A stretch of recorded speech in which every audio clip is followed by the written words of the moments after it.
Hey, Christ Covenant Church, it's Pastor Jason, and I look forward to every Sunday as we gather and sit under the preaching of God's Word. And this Sunday, we're going to continue our series, Awe and Wonder, through select Psalms. And this week, we are going to be in Psalm 115.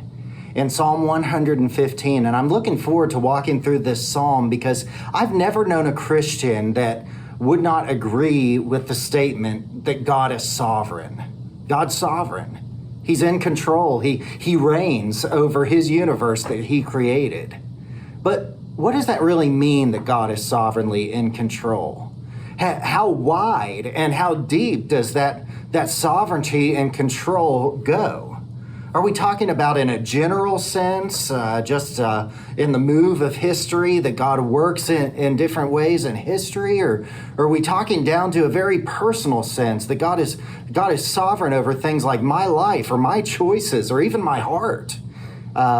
But what about all the things in the world that we can't understand and we can't control? Is God sovereign over those things? What about sin and darkness? Is God sovereignly in control over those things? How do these things work? Our minds want to ask. And even more personally, when we experience difficulty or suffering or pain, or we think about some of the most difficult aspects of our lives, and we ask ourselves the question, where was God in that? Or how in the world can a sovereign God who loves me allow something like that to happen? Well, we've all had these kinds of questions as we've walked out our Christian life. And in Psalm 115, we are going to see the staggering truth of the freedom of God.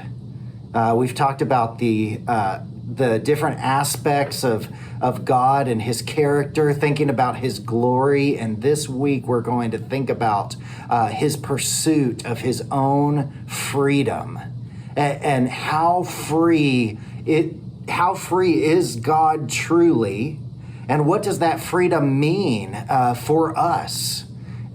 And how do we apply the gospel of our sovereign God? And how does understanding the gospel teach us of God's freedom and teach us that it is a good and right thing that God has complete freedom? And what does he use his freedom to accomplish in the world?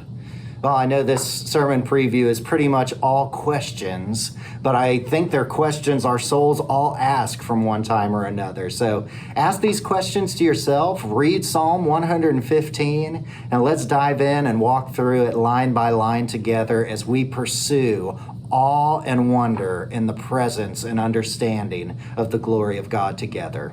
Look forward to seeing you Sunday.